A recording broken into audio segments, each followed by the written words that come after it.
नारायणं नमस्कृतं नरं चैव नरोत्तमं देवीं सरस्वतीं व्यासं ततो जयमुदीरये। नष्टप्रायेषु भद्रेषु नित्यं भागवत सेवया भागवतमुत्तमश्लोके भक्तिर्भवति नैष्टुकी। मूकं करोति वाचालं पङ्गुं गिरिं यत्कृपातमहं वन्दे श्रीगुरुदीनतारिणं परमानन्दमाधवं श्रीचैतन्यईश्वरं।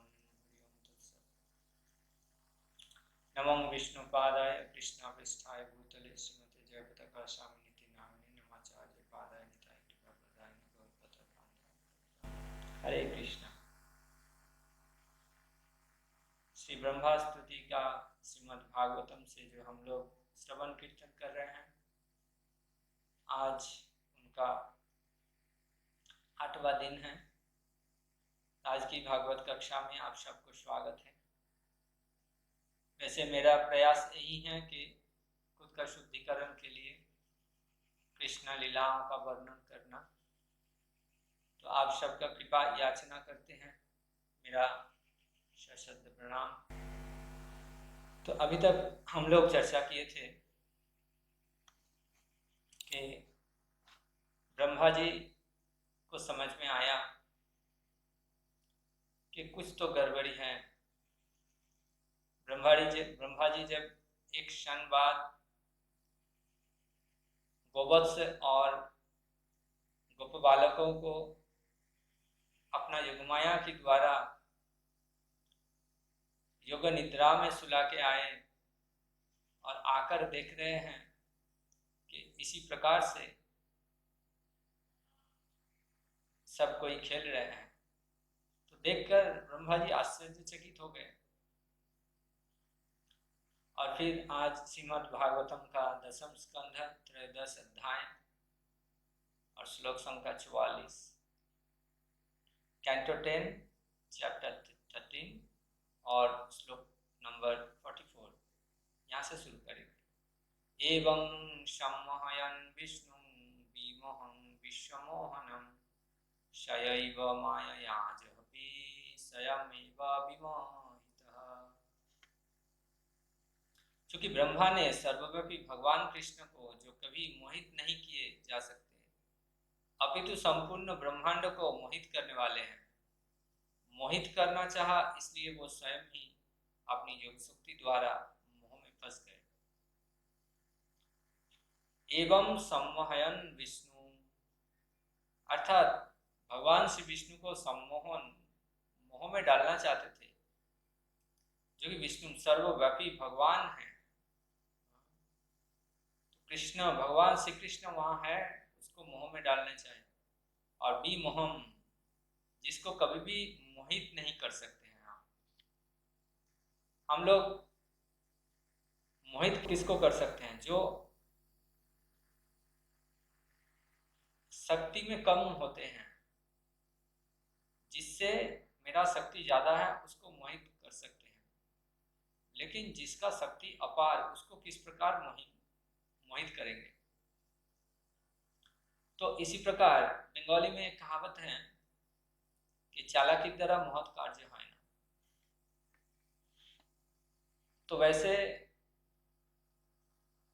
अगर कुछ अच्छा काम करना चाहते हैं तो ज्यादा चालाकी करने जाएंगे तो अच्छा काम नहीं होगा, वो बिगड़ जाएगा।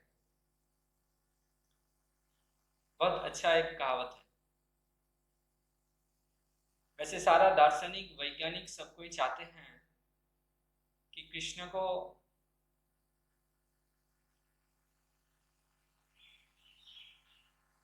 प्रतिद्वंदिता करने के लिए कृष्ण के साथ शास्त्र का जो सिद्धांत है उनको उपेक्षा करते हैं। इसी तरह से जो कृष्ण के साथ प्रतिद्वंदिता करते हैं तो उनका जीवन दुख भरी होते हैं। यहाँ हम लोग शिक्षा लाभ कर सकते हैं कि श्री कृष्ण को कभी भी अतिक्रमण करना उचित नहीं, उनको पार करना संभव नहीं है। हाँ, उनसे ना तो कोई बड़े हैं और ना उनके कोई समान है। अगर किसी को पार करने चाहेंगे, किसी को अतिक्रमण करना चाहेंगे, तो क्षमता में कम से कम बराबरी होना चाहिए। वैसे जिस प्रकार इस हर एक राष्ट्र का राष्ट्रीय आईन होते हैं और उस देश का नागरिक उस आईन के ऊपर जा नहीं सकते हैं, कुछ भी करने जाएंगे तो उसको वो आईन के द्वारा बाधित है, तो कभी भी उसको उल्लंघन नहीं कर सकते हैं। और श्री कृष्ण का जो शक्ति है वो राष्ट्र शक्ति का जैसा ही है, उसको कभी अतिक्रमण नहीं कर सकते हैं। अगर उसको अतिक्रमण करने जाएंगे तो सजा भोगना होगा। तो इसी प्रकार से हर राष्ट्र का एक आईन है, पुलिस है, उनका मिलिट्री फोर्स है, उनका बहुत सारा शक्ति है, बहुत सारा डिपार्टमेंट है। तो उसको अगर हम लोग पार करने जाएंगे तो उनमें क्या लाभ आएगा? पार करना मतलब खुद को मुसीबत में डालना। तो श्री ब्रह्म संहिता में ब्रह्मा जी कहते हैं, यस्यैका निशासिता कालम अथावलंब जीवंति लोम विलजा जगदंड नाथा। नाथा अर्थात ब्रह्मा जी, भगवान श्री भगवान श्री विष्णु का जीवंती लोम विलजा, रोमकूप से बहुत सारा ब्रह्मांड का उत्पत्ति हो रहे हैं। जगदंड नाथ, तो जो कि सारे जगत का स्वामी है। तो ऐसा बहुत सारा ब्रह्मांड है, बहुत सारा ब्रह्मांड का सृष्टि कहाँ से है ना? उनका रोमकूप से। अवलंब अर्थात जो कि भगवान विष्णु को सहारा करके, उनका आश्रय भगवान विष्णु ही है। एक बार ऐसा हुआ था कि भगवान ब्रह्मा जी को बुलाए थे और भगवान स्वयं उस समय द्वारिका में लीला विलास कर रहे थे। भगवान श्री कृष्ण के पास जब ब्रह्मा जी गए तो जाकर वहां जो द्वारपाल हैं उनको बताएं कि वो कृष्ण के साथ मिलने के लिए आए हैं। द्वारपाल ब्रह्मा जी को पूछा कि आप कौन से ब्रह्मा हैं? तो वो आश्चर्यचकित हो गए।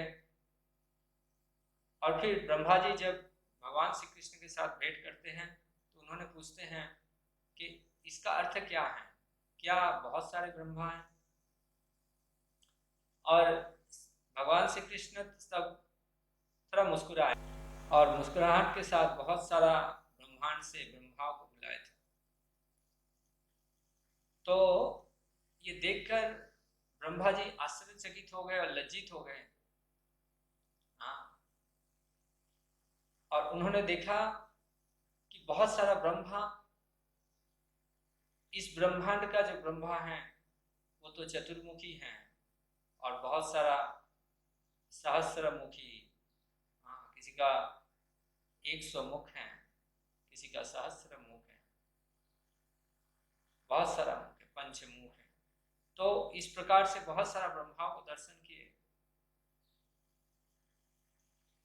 और देखकर बहुत लज्जित हो गए और भयभीत हो जाते हैं और खुद को समझते हैं।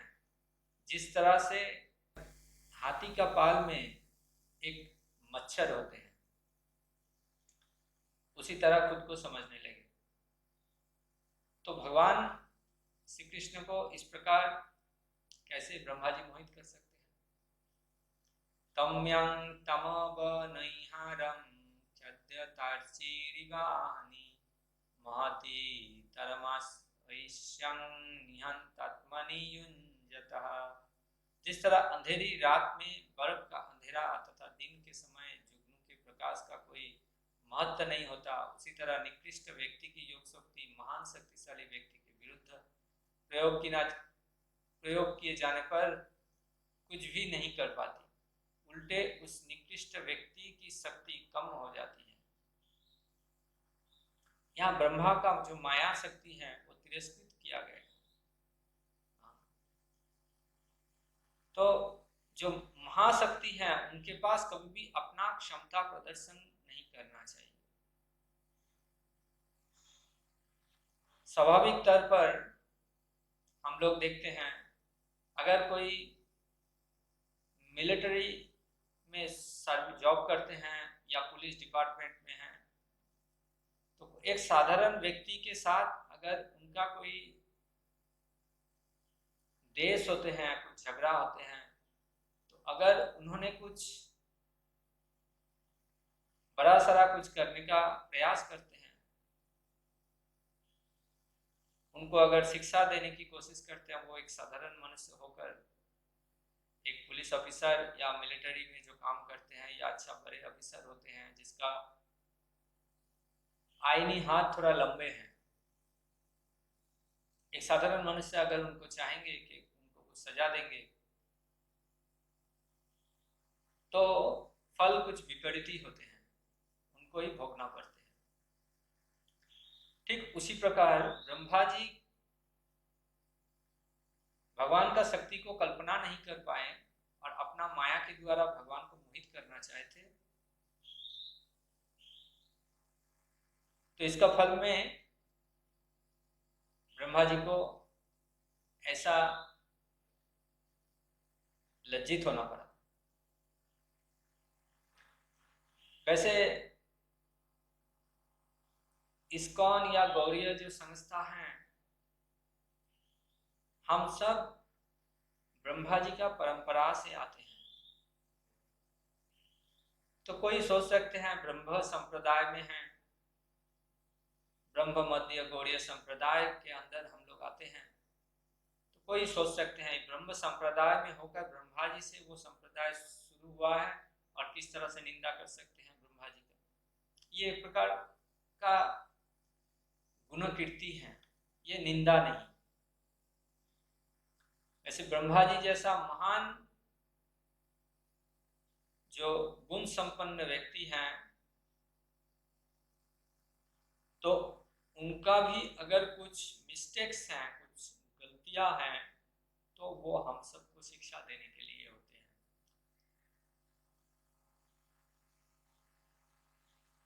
जो महान व्यक्तियों का जब छोटे मोटे कुछ गलती होते हैं तो उससे जगतवासियों को शिक्षा मिलती है।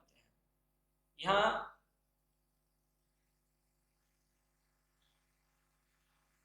श्रीमद् भागवतम जैसा ग्रंथ है जो कि अमल पुराण है, जिसको पाठ और श्रवण से मल को विधुन होती, जिसको धो डालते हैं, तो वैसे इस प्रकार ग्रंथ में जो लीला वर्णन है, चाहे वो ब्रह्मा जी का हो चाहे वो अजामिल का हो, तो वो सब मंगलमयी है, वो जगत को शिक्षा देने के लिए।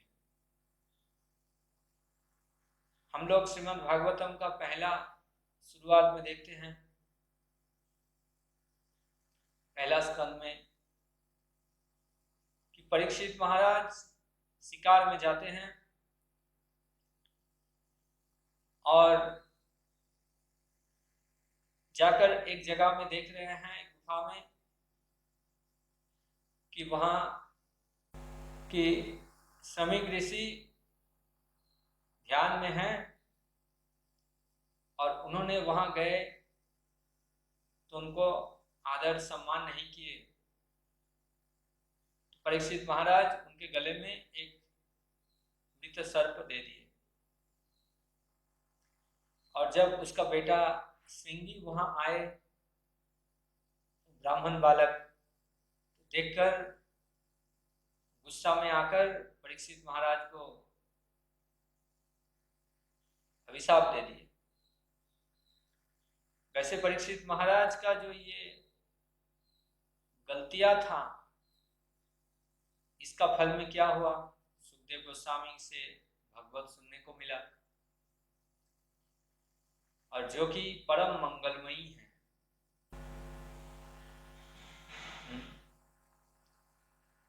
जिस भागवत को श्रवण करने के लिए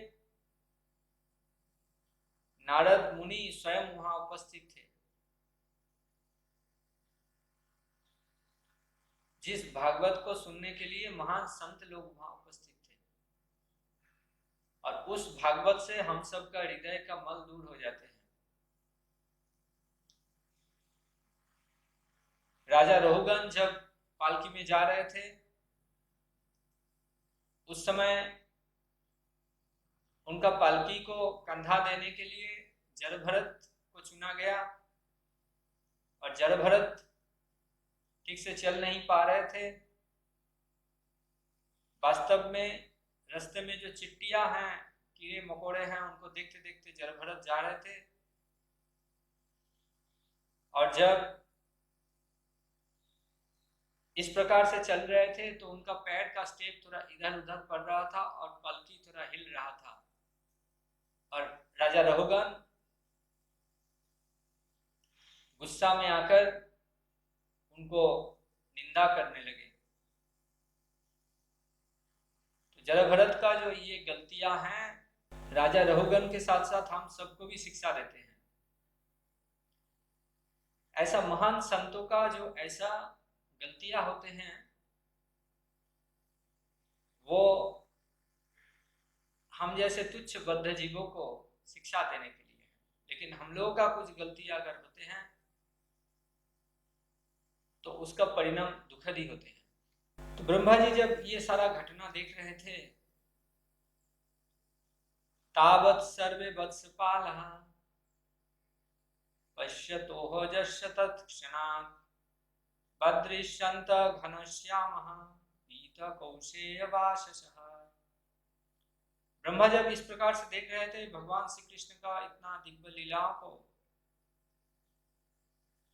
वो देख रहे हैं सारे गोवत्स और गोप बालक उसी तरह से खेल रहे हैं, विचरण कर रहे हैं।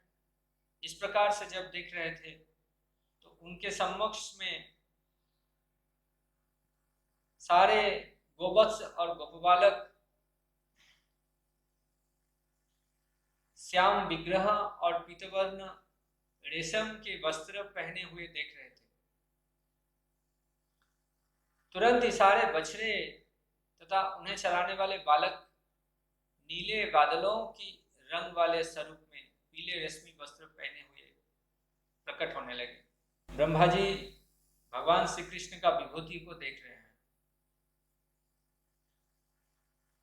यहाँ श्रीमद् भागवतम में वर्णन है, श्लोक संख्या 47 से 47 to 55। इन सबों के 4 हाथ थे, जिनमें शंख, चक्र, गदा तथा कमल धारण किए थे।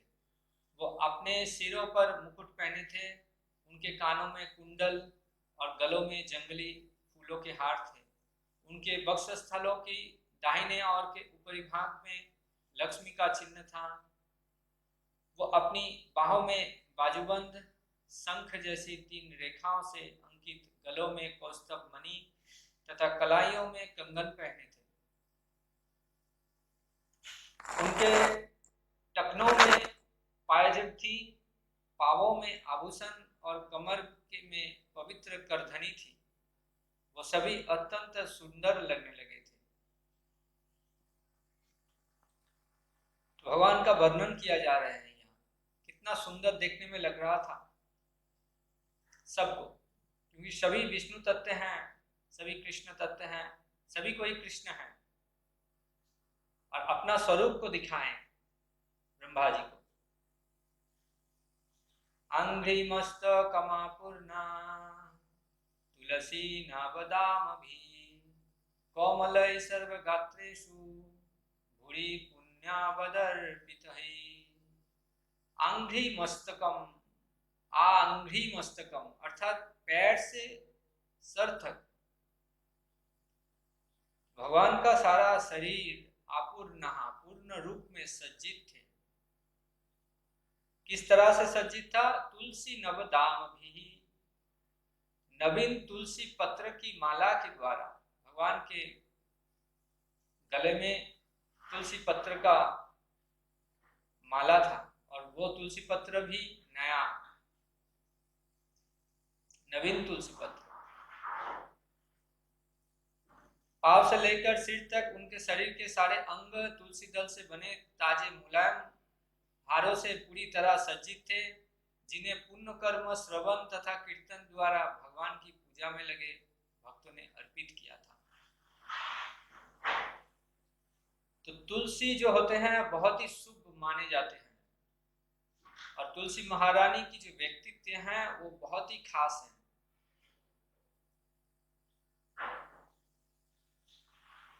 वैसे गर्ग संहिता में ऐसा वर्णन है कि श्रीमती राधा रानी की सखी चंद्रानना, उन्होंने गर्ग मुनि के पास से सारे शास्त्रों को अध्ययन किए थे, सारे शास्त्र में पारंगत थे। तो एक दिन श्रीमती राधा रानी चंद्रानना को पूछती हैं कि तुम तो सारा शास्त्र पढ़े हो गर्ग मुनि के पास से, तो क्या हमको बता सकते हैं कि क्या करने से कृष्ण को पास में पा सकते हैं, कृष्ण के प्रति शुद्ध प्रेम जागृत हो सकते हैं। हालांकि श्रीमती राधा रानी भगवान के लादिनी शक्ति हैं, उनसे श्रेष्ठ भक्त कोई है ही नहीं, लेकिन जगत को शिक्षा देने के लिए इस प्रकार का लीलाएं कर रहे हैं, ये प्रतिष्ठा करने के लिए इस सिद्धांत को कि कृष्ण को किस तरह से पाया जा सकते हैं। तो कृष्ण के प्रति शुद्ध प्रेम किस प्रकार से पाया जा सकते हैं, तो थोड़ा हमको कृपया बताओ, क्योंकि तुमको सारा शास्त्र पता है। तो चंद्रानना कहती हैं कि तुलसी का अगर सेवन किया जाए,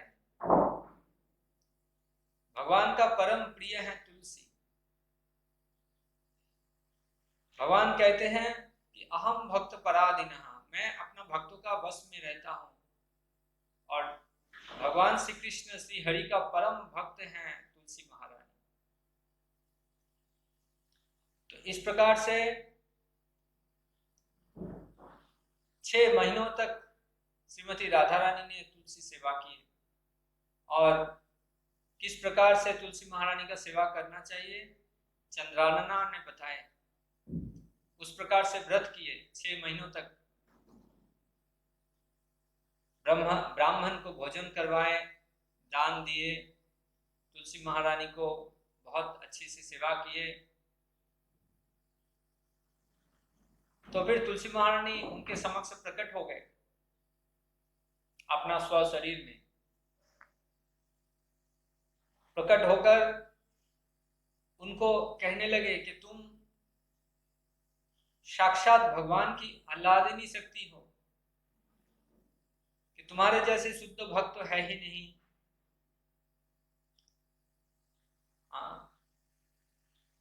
तुम ये जगत को दिखाने के लिए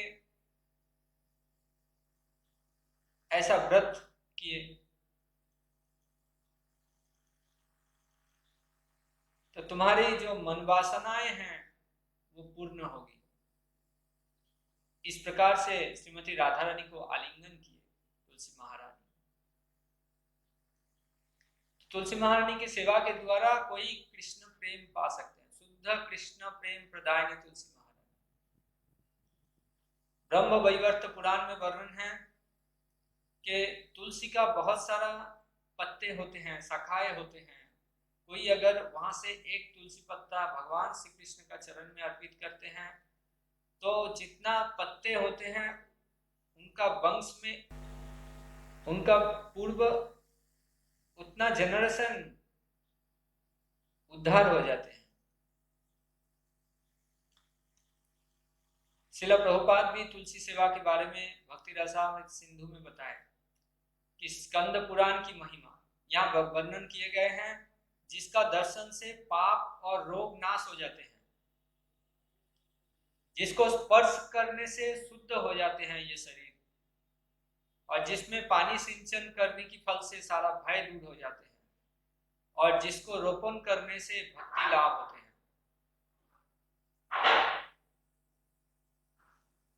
भगवान श्री कृष्ण का चरण में अर्पण करने के फल में पूर्ण भगवत प्रेम लाभ होते हैं। स्कंद पुराण में और एक श्लोक में ऐसे तुलसी महारानी की महिमाओं को वर्णन किया है कि तुलसी सर्व मंगलमयी, उनको दर्शन और स्पर्श करने से, उनका स्तव करने से, उनका वंदन करने से, उनका महिमाओं को श्रवण करने से, उनको रोपण करने से सारा कल्याण होते हैं। इस प्रकार से 9 विधियों के द्वारा तुलसी महारानी का सेवा करने से नित्य काल वैकुंठ जगत में वास करने को मिलता है।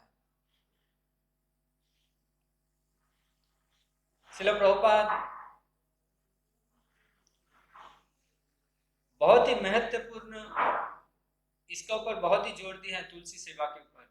बहुत जगह प्रभुपाद जाते थे और वहां तुलसी बीज देते थे। जब विदेश में किसी जगह मंदिर स्थापना करना है तो उस जगह में तुलसी बीज ले जाकर उनको देते थे और बहुत अच्छी से सावधानी के साथ तुलसी महारानी का सेवा करने को कहते थे, क्योंकि जो तुलसी महारानी है वो शुद्ध कृष्ण भक्ति प्रदायिनी। चंद्रिका विशदस्मेरहि सारुणा पंग विकसितहि सकर्थनामिव रजसत्याभ्यं सृष्टि पालकः।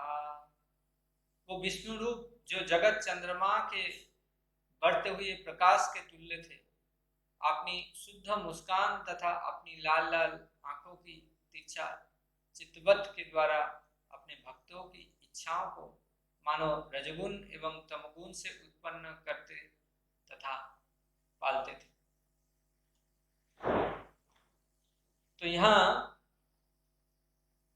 बताए जाते हैं स्वकार्थ नामीव रजस्तमाभ्याम रजस्त्याभ्याम, स्वकार्थ नामीव अर्थात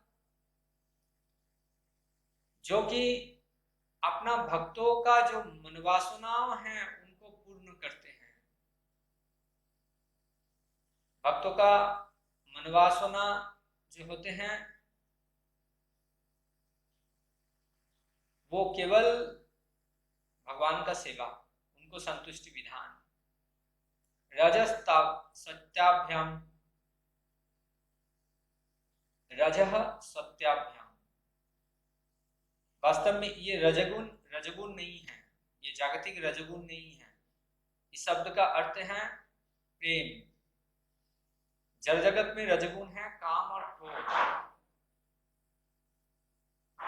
रजगुण से काम ऐसा क्रोधो ऐसा रजगुण समुद्भव, इस रजगुण से काम और क्रोध का उत्पन्न होते हैं। लेकिन चित जगत में ये प्रेम है।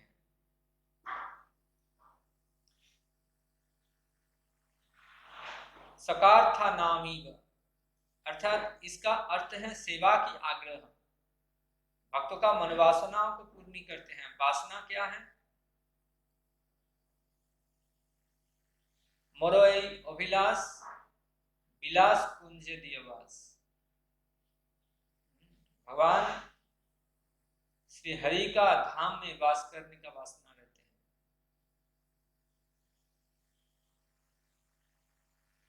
सेवार अधिकार दी कर निज दासी, भक्तों का मन वासना कि सेवा करने का मौका मिल जाए तो जीवन धन्य हो जाए। श्रील सनातन गोस्वामी कहते हैं कि जिसका चेतना भगवान श्री कृष्ण में स्थिर हो चुके हैं उनका सारा वासना, समस्त वासना पूर्ण हो गया।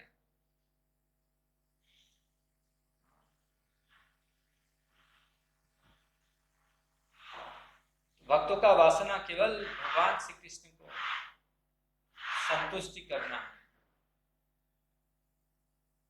चतुर्मुख ब्रह्मा से नगण्य जीव तक स्थावर जंगम सभी मूर्तिमान होकर नृत्य गीत बहुत सारा विविध उपचारों के द्वारा उनका क्षमता के अनुसार पृथक पृथक रूप में उस विष्णु मूर्ति का आराधना कर रहे थे। असंख्य जीव हैं जीवे स्वरूप है कृष्ण नित्य दास, सब कोई भगवान का सेवा कर रहे हैं।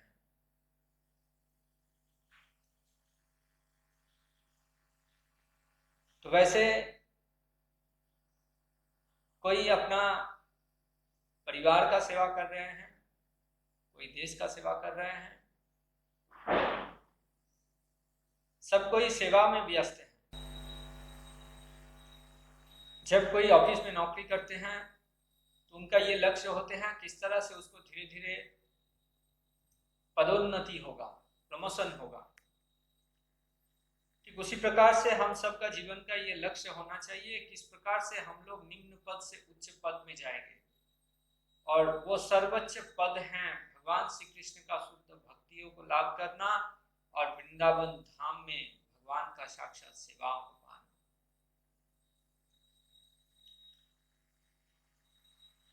इस प्रकार सेवा को अस्वीकार कर देना वही है माया, जो उसको त्याग देते हैं। इस प्रकार सेवाओं को त्याग देना माया की लक्षण है।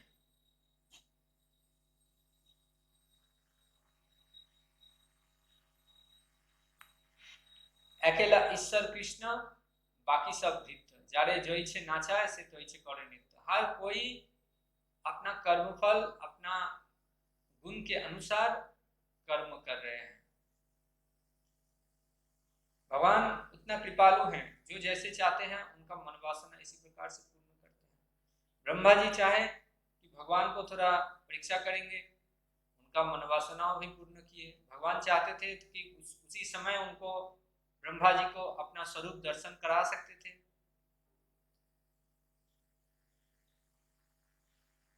भगवान अगर चाहते थे कि ब्रह्मा जी आए हैं, हम सब खेल रहे हैं, सब कोई खाना खा रहे हैं, तो उनको अपना स्वरूप दर्शन करा दे, उनको कृपा कर दे, तो ब्रह्मा जी फिर कुछ बाधा नहीं डालेंगे। लेकिन ब्रह्मा जी का इच्छा वैसा नहीं था। ब्रह्मा जी का इच्छा था भगवान को परीक्षा जांचने के लिए। कृष्ण उनका भी हृदय में परमात्मा के रूप में है, तो उसको उसी प्रकार से नचाए। जारे जो इच्छे नचाए से तो इच्छे करे नित्य। जैसे हृदय में इच्छा होते हैं वैसे ही भगवान कृपा करते हैं, और वैसे ही हम लोग फिर उनका कर्म बंधन में पड़ जाते हैं।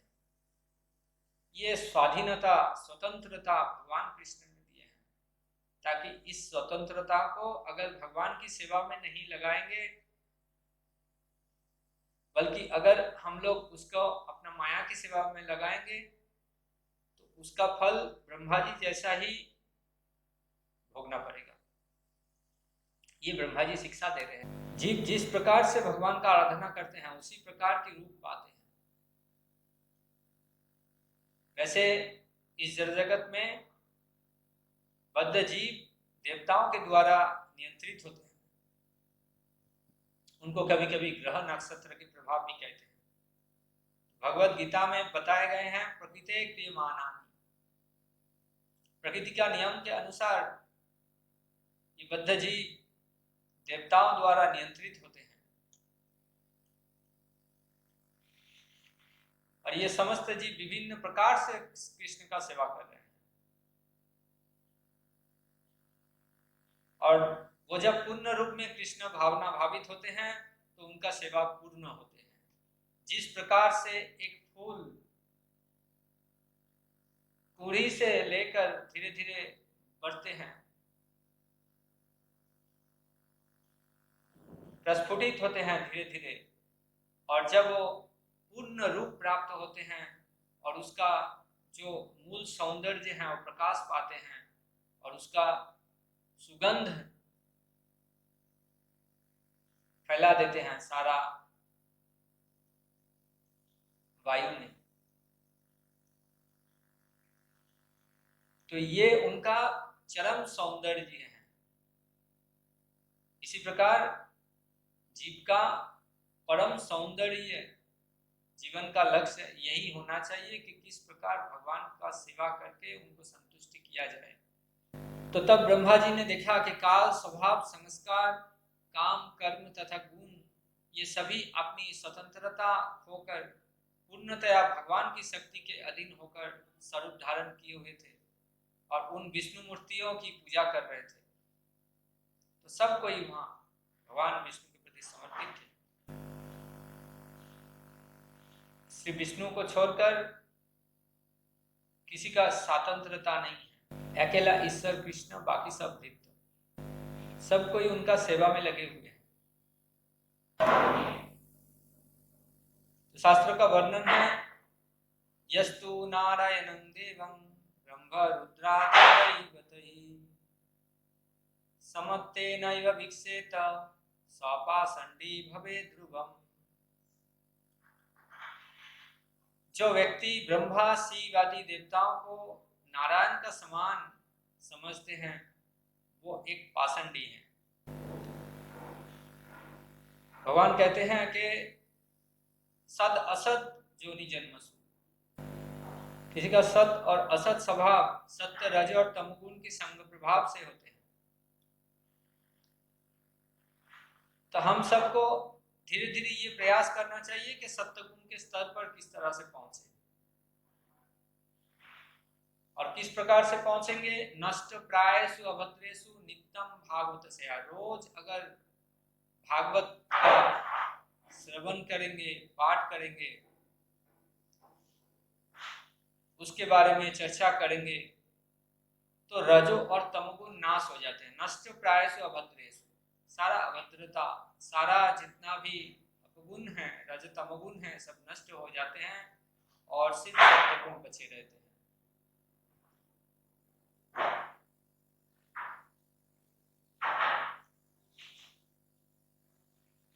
और भगवान की सेवा में लगने से धीरे धीरे भगवान का गुणकीर्तन करने से वो सत्य गुण भी दूर हो जाते हैं, तो शुद्ध सत्य में स्थिर हो जाते हैं। ये वर्णन इसलिए वर्णाश्रम धर्म आवश्यक है, क्योंकि ये वर्णाश्रम के माध्यम से लोग धीरे धीरे सत्य गुण तक पहुंच सकते हैं। तमगुण और रजगुण से काम और लोभ वृद्धि पाते हैं, बढ़ते हैं। श्री नरोत्तम दास ठाकुर इसलिए कीर्तन किए कि हरि हरि विफल जन्म गोगाई।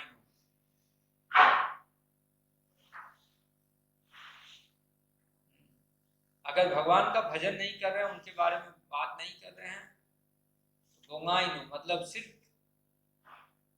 फालतू अपना जीवन बर्बाद कर दिए। तो भगवान हर किसी के पास प्रकाश नहीं होते हैं।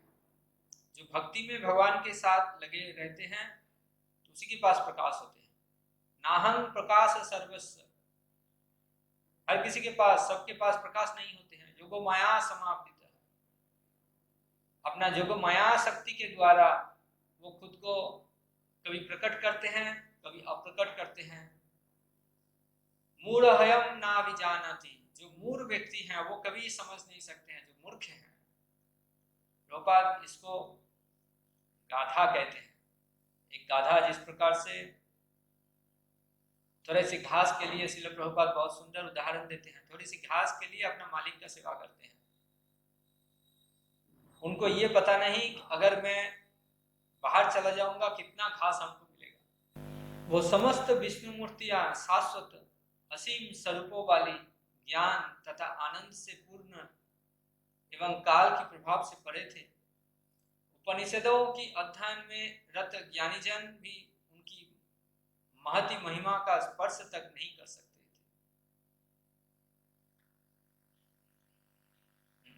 ब्रह्मा जी कह रहे हैं,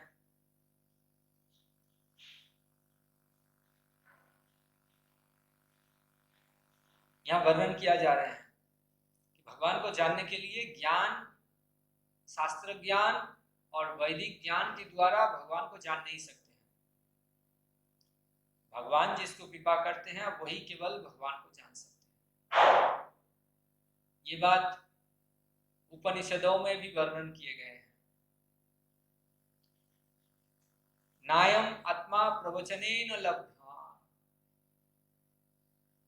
नायम आत्मा प्रवचनेन लभ्यो न मेधसा न बहुना श्रुतेन। बहुत सारा बुद्धिमत्ता के द्वारा, बहुत श्रवण करने से, बहुत सुदक्ष विश्लेषणों के द्वारा भगवान श्री कृष्ण को जाना नहीं जा सकते हैं। उनको वही जान सकते हैं कि जिसका ऊपर उनका कृपा हुआ है, उनके पास खुद का स्वरूप को प्रकाश करते हैं। और इसी तरह से ब्रह्मा जी ने परम ब्रह्म को दर्शन किए, जिसका शक्ति द्वारा समग्र विश्व प्रकाशित हुआ है। और वो तब समस्त गोवत्स और गोपबालकों को भगवान का ये विस्तार रूप में दर्शन किए। उसके बाद ये सारा विष्णु मूर्ति ज्योतियों के प्रभाव से ब्रह्मा का एकादश इंद्रिय का विस्मय को आलोड़न सृष्टि किए थे।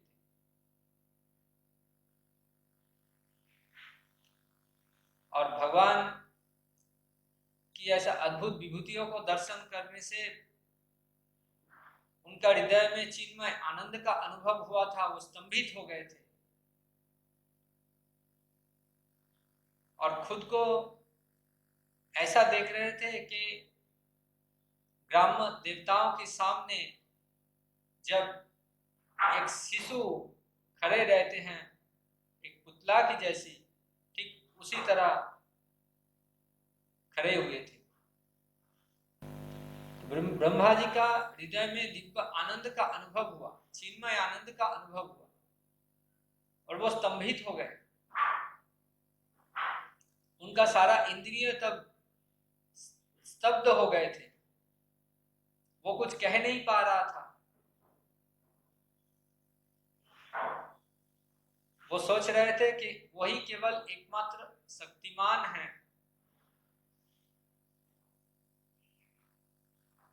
लेकिन उनसे भी परम शक्तिमान कोई है।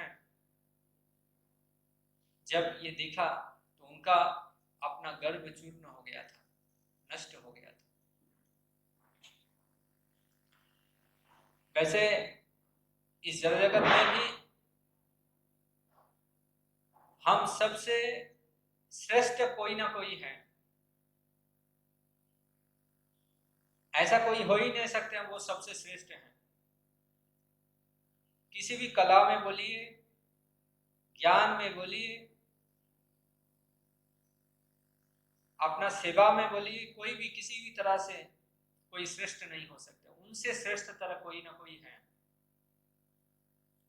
अगर मैं सोच रहा हूं कि मैं सर्वश्रेष्ठ हूं, मैं भगवान का अच्छा कीर्तन करता हूं,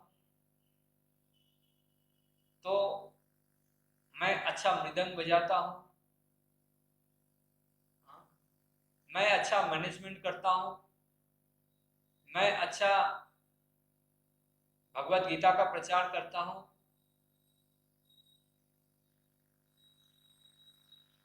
तो भगवान को ये देखा नहीं जाते हैं। इसको तुरंत भगवान नष्ट कर देते हैं, क्योंकि भगवान के पास उनका भक्त बहुत प्रिय है। ब्रह्मा जी को ये दायित्व दिए थे कि ब्रह्मा जी इस ब्रह्मांड का सृष्टि कार्य में उनका सहायता करें।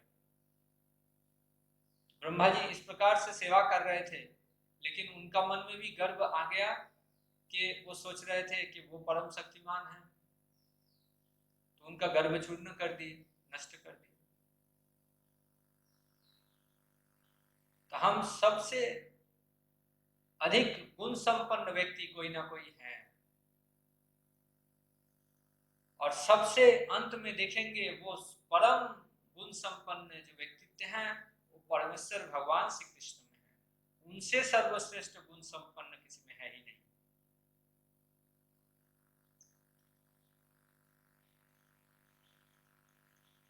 इस प्रकार से जो सारे वास्तव वस्तुओं को दर्शन करते हैं वो कभी माया के द्वारा बांधे नहीं जाते। तो इस प्रकार से हम लोग देखें कि भगवान श्री कृष्ण का विभूतियों को ब्रह्मा जी दर्शन किए और दर्शन करने के बाद उनका दिव्य आनंद का उत्पन्न हुआ और इसी प्रकार से उनका हृदय, उनका शरीर में सारा इंद्रिय स्तब्ध हो गए। और फिर हम लोग अगला दिन देखेंगे कि ब्रह्मा जी का जो बाह्य चेतना वापस आई और ब्रह्मा जी तुरंत वृंदावन को देखा।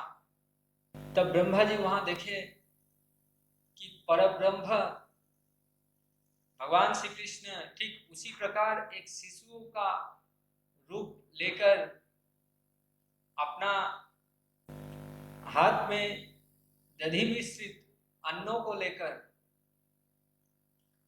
गोवत्सों को ढूंढ रहे थे, गोपवालों को ढूंढ रहे थे। और इस प्रकार से दर्शन करते हुए अपना हंस वाहन से आकर भगवान को दंडवत प्रणति निवेदन किए और अपना श्री मुकुट से भगवान का श्री चरण को स्पर्श किया। इसी प्रकार से भगवान का श्री पाद पद्म का अभिषेक किया। इसके बारे में हम लोग कल चर्चा करेंगे। आज के लिए यहीं विराम देते हैं। हरे कृष्णा कृष्णा कृष्णा हरे हरे, हरे राम राम राम हरे हरे। अगर आप किसी का भी कुछ मंतव्य है या कुछ प्रश्न है तो आप कमेंट सेक्शन में नीचे लिख सकते हैं। हरे कृष्ण।